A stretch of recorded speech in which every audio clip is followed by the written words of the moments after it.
नमस्कार दोस्तों मित्रों, आज जो हम चर्चा करने वाले हैं वो कुंभ राशि की करेंगे कि कुंभ राशि वाले जातकों के लिए जुलाई 2025 का महीना कैसा रहने वाला है।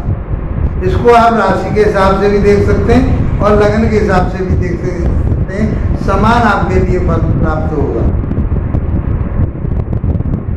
तो ये महीना आपके लिए क्या लेकर के आया है।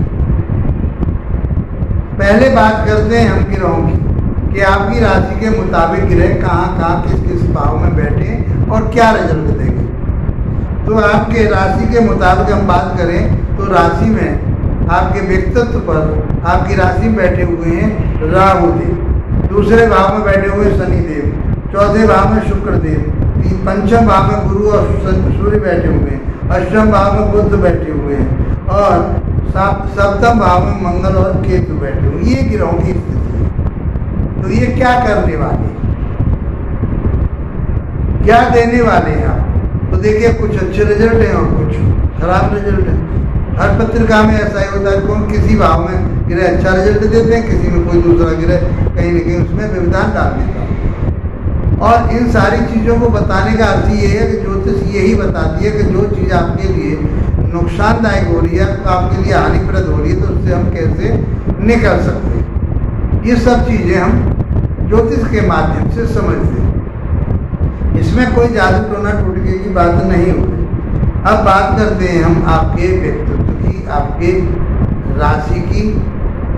तो आपका स्वास्थ्य कैसा रहेगा, शिक्षा ज्ञान विवेक कैसा रहेगा, लव रिलेशन कैसे रहेंगे, आपका वैवाहिक जीवन कैसा रहेगा, भाग्य कितना साथ देगा और कैरियर में क्या बदलाव होगा। ये सब कुछ बहुत आसान तरीके से मैं बताने वाला हूँ। वीडियो को लास्ट तक देखिए। पहली बार हमारे चैनल पर आए हैं तो और वीडियो अच्छा लगे तो इसको सब्सक्राइब करके अवश्य जाइए। कुंडली विश्लेषण कराना चाहते हैं तो मेरे से व्हाट्सएप नंबर पर मेरे से संपर्क कर सकते हैं। तो मित्रों, समझते हैं कि आपके लिए ये महीना कैसा रहने वाला है। ग्रहों की स्थिति मैंने आपको बता दी। तो स्वास्थ्य की बात करते हैं तो स्वास्थ्य आपका बहुत अच्छा रहेगा। शनि देव आपकी राशि के स्वामी है, सेकंड भाव में बैठे हुए। सेकंड भाव होता है आपके परिवार का, कुटुंब का, आपकी वाणी का, आपके बैंक बैलेंस का, दाहिनी आंख का। ये हम सेकंड भाव से देखते हैं। राशि के स्वामी सेकंड भाव में ही बैठे हुए हैं और ये पापी ग्रह माना गया है शनि। लेकिन पारस्परिक सिद्धांत से ये कहा गया है कि लग्नेश जिस राशि में बैठता है, जिस भाव में बैठता है, उसका परिणाम अच्छा ही देता है। तो स्वास्थ्य आपका बढ़िया रहेगा। अब राहु बैठे आपकी राशि पर।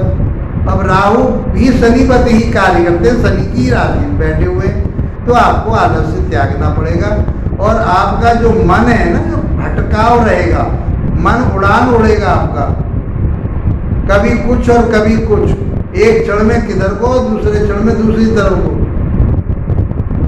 ये चीज जो डमाडोल वाली रहेगी वो राहु देव करवाएंगे। इनका काम है ये कि आपके माइंड को डाइवर्ट करना, दुमुखी आपके लिए बना देते हैं। तो कुंभ राशि वाले जातकों के लिए जो आपकी मानसिकता अस्थिरता में चल रही है, किसी बात का डिसीजन लेने में आपको दिक्कत आ रही है, तो आप धैर्य पूर्वक सोचिए, फिर उस काम पर निर्णय, उस चीज का निर्णय लीजिए, तो आपका काम अच्छा रहेगा। काम आपका अवश्य बनेगा। 7.5 का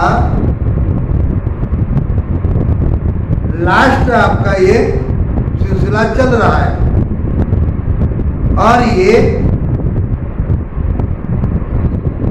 2.5 वर्ष तक यहाँ पर रहेगा। तो आपका ज्ञान विवेक, जो भी आपकी बुद्धि है, अब ये क्या करेंगे कि आपकी वाणी पर ब्रेक लगाएंगे।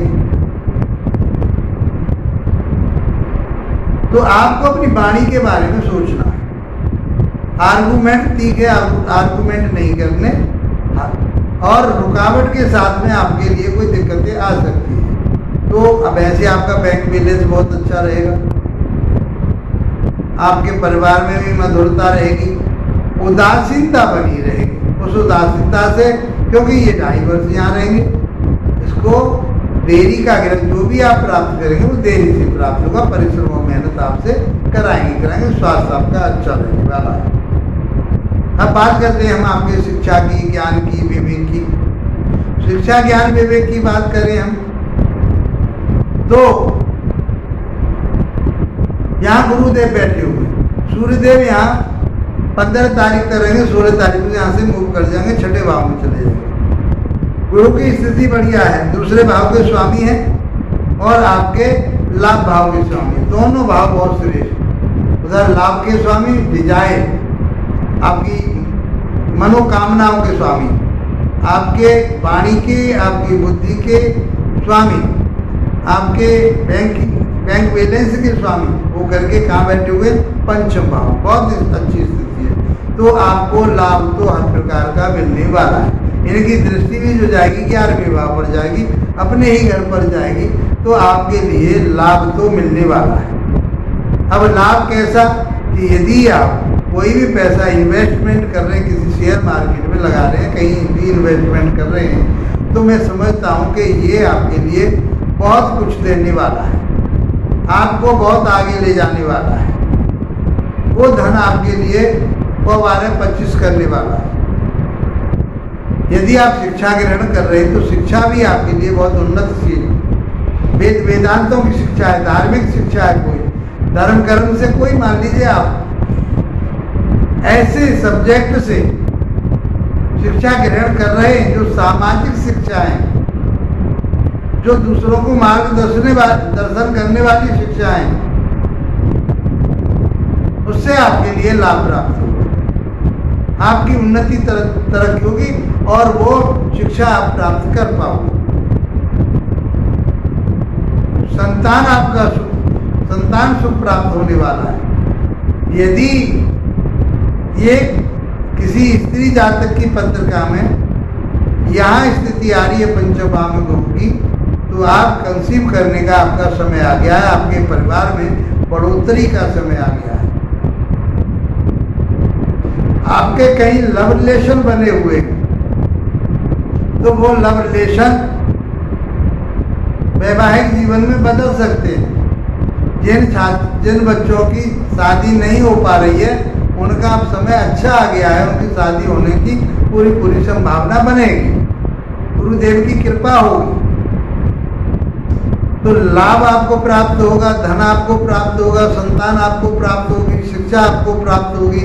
ये सब गुरुदेव आपको देने वाले हैं। मित्रों, आपके लिए तो ये गोल्डन पीरियड आ गया है, इसका लाभ उठाइए। दाम्पत्य जीवन की बात, वैवाहिक जीवन कैसा रहेगा? वहां सिंह राशि है। कुंभ लगन वाले जातकों के, राशि वाले जातकों के लिए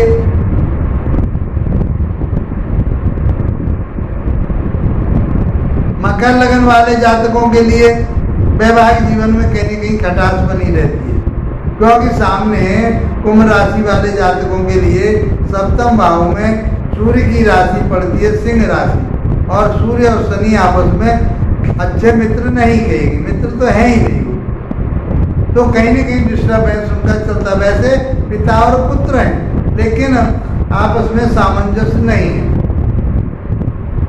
और वहां कौन बैठा हुआ है?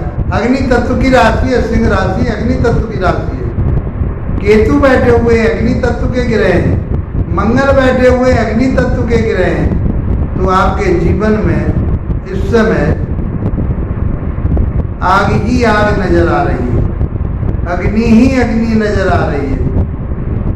तो आपको जब तक मंगल यहाँ बैठे हुए हैं, बहुत धैर्यता से काम लेना पड़ेगा, अन्यथा आपके घर में विस्फोट होने में कोई देर नजर नहीं आती। घर को भी आप अपने, ये को घर भी तो है आपका, तो उसको भी मैनेज करना है। कोई आगजनी की घटना ना हो जाए, आपस में कोई ऐसी बातें ना बढ़ जाए कि आपका तलाक हो जाए एक दूसरे के प्रति, वो भावना ही ना बनी रहे। क्योंकि ये ग्रह अच्छे नहीं कहेंगे, अग्नि तत्व के ग्रह हैं, विच्छेदात्मक ग्रह हैं, लड़ाई झगड़े वाले ग्रह हैं। मंगल बैठा हुआ पहले लड़ाई झगड़ा, मंगल जो है डाइवर्स की बात नहीं करता, मंगल लड़ाई झगड़ा कराता है। ये एक चिंगारी लगा देता है।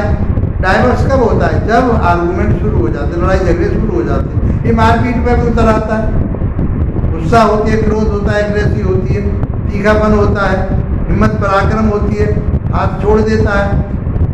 चाहे पत्नी हो चाहे पति हो, दोनों की बात हो रही है, तब लड़ाई झगड़ा बढ़ेगा। विच्छेदात्मक ग्रह कौन है? केतु है। सूर्य की दृष्टि आ रही है, तो कहीं ना कहीं आपके वैवाहिक जीवन में बहुत परेशानी नजर आ रही है। वही पार्टनरशिप में भी आ रही है और वही आपके व्यापार में आ रही है। क्योंकि मंगल में एक अहम होता है, केतु में भी वही अहम होता है। क्योंकि अपने काम को केतु बने बनाए काम को अपने आप आदमी बना लेता है, ऐसी प्रवृत्ति बना देता है। आपका व्यापार चल रहा है, कोई आपके पास किसी वस्तु को खरीदने के लिए आया या आपके साथ कोई व्यापार बिजनेस पार्टनरशिप बनाने के लिए आया है और आपने बाती बातों में ईगो प्रॉब्लम पाल ली और इतने बड़प्पन में आ गए कि ईगो के सामने तो सारे के सारे दाव पे धरे रह जाते हैं। तो क्या होगा कि वो जो आपके पास आया था, ग्राहक आया हो, चाहे आपका कोई ऐसा व्यक्ति आया हो जो आपके साथ आपके व्यापार में जुड़ना चाहता था या आपके माध्यम से वो अपना काम भी करना चाहता, उससे आपके क्या हो गए, ऐसे आर्गूमेंट कर दिए बड़प्पन में आकर के कि बस समझ लीजिए कि वो वहाँ से चुपचाप उठ करके चला गया, अपने पैरों में अपने आप कुल्हाड़ी मारा, जबकि वहाँ से आपको लाखों की आमदनी होनी थी उसके माध्यम से, लेकिन आपने उसके अपनी एक ईगो की प्रॉब्लम सामने ला करके उस आदमी को वहाँ से टाल दिया। ऐसे स्थिति में अब आपको क्या करें? तो ज्योतिष तो आपको यही सलाह देगी, जब भी आपको इस तरह की भावना बने, इस तरह की सोच बने, इस तरह के आपका व्यवहार मालूम पड़ जाता है, तो तुरंत शांति की तरफ हो जाइए, रुकिए वहाँ, एक गिलास ठंडा पानी पीजिए, तब उसके साथ बातचीत कीजिए। लेकिन इनका प्रभाव तो ये आना ही आना, कहीं ना कहीं ये विच्छेदात्मक ग्रह है, कहीं ना कहीं आपके दाम्पत्य जीवन में अच्छा नजर नहीं आ रहा, न व्यापार में जो दैनिक व्यापार है, न पार्टनरशिप। भाग्य की बात करते हैं, भाग्य स्वामी शुक्रदेव बनते हैं। शुक्रदेव अपनी ही राशि में चौथे भाव में बैठे। चौथा भाव का है? भूमि का, भवन का, वाहन का, और वाहन के तो ये कारक कहे गए, प्लेटों के जमी जायदाद के कारक कहे गए, सॉरी। तो ये सारी चीजें शुक्रदेव आपको देंगे। तो जितना वैभव आप इस समय कमा सकते हैं, बहुत अच्छी स्थिति है। ये योग कारक होते हैं। कुंभ राशि वाले जातकों के लिए ये केंद्र और त्रिकोण के स्वामी हैं और इस समय केंद्र में ही अपनी राशि चौथे भाव में चल रहे। सबसे श्रेष्ठ ग्रह आपके लिए जीवन में यही है। तो ये आपको बहुत ऊंचाइयों पर ले जाएगा, फ्लैट दिलवाएगा, मकान दिलवाएगा, वाहन दिलवाएगा, लग्जरी। अब जो भी आप काम कर रहे हैं वो सब चीजें आपको मिलेंगी। यात्राएं करेंगे उससे लाभ मिलेगा। धर्म कर्म से जुड़े रहेंगे, आपको लाभ प्राप्त होगा। अपने गुरुओं का, गुरु जैसे लोगों का सम्मान करेंगे तो आपके लिए लाभ होगा। माता के साथ आपका बहुत अटैचमेंट होगा इस समय, माता से भी कुछ न कुछ प्राप्त होगा आपके लिए। पैतृक कोई विवाद था अब तक, वो पैतृक विवाद समाप्त हो जाएगा। बहुत अच्छा समय है। अब आपके बात करते हैं हम कैरियर में। वहाँ के स्वामी मंगलदेव, और मंगलदेव की स्थिति बढ़िया नहीं। मंगलदेव केतु के साथ हैं, अंगारक दोष बना करके बैठे हुए हैं, तो आपके व्यापार में, बिजनेस में कहीं न कहीं डिस्टर्बेंस हो सकता है, क्योंकि सप्तम भाव 10वें से 10वां पड़ता है। तो कहीं न कहीं आपका रोजगार भी, आपका व्यापार भी, आपकी बिजनेस भी कहीं न कहीं सफर करने वाली है। उसके लिए आपको बहुत सचेत रहना होगा, बड़ी मेहनत करनी पड़ेगी, आपको सोच समझ करके कदम को आगे बढ़ाना होगा, तब आपकी उन्नति और तरक्की हो पाएगी। इस प्रकार से पिता के साथ में भी आपके मन मुटाव या उनके साथ में कोई न कोई गुस्सा क्रोध आपके अंदर आया, तो उसकी वजह से आपके उस परिवार में भी डिस्टर्ब, पिता के साथ में भी डिस्टर्ब बहस हो सकता है, क्योंकि मंगल की जो दृष्टि जा रही है वो अपने ही घर पे जा रही है। बनाएंगे, अपने घर को बनाने की कोशिश करेंगे, लेकिन अग्रेसी क्रोध ये चीज़ें आपको छोड़नी पड़ेगी। आपको कहीं ना कहीं भावुकता में आना पड़ेगा, उदारता में आना पड़ेगा, क्योंकि मंगल के पास उदारता का भी गुण होता है। तो आप क्रोध की तरफ क्यों जा रहे हो, उदारता की तरफ क्यों जाइए। तो मैं समझता हूँ ये समय आपका बहुत अच्छा रहने वाला है। मित्रों, यदि इसके बावजूद आपको परेशानी आ रही है तो आप क्या करें, बाबा भोलेनाथ की आराधना कीजिए और सूर्य नारायण पर जल चढ़ाइए, ताकि आपके गृहस्थ में भी चार चांद लगे, बहुत अच्छा जीवन चले आपका। इसी के साथ आप लोगों का धन्यवाद, नमस्कार।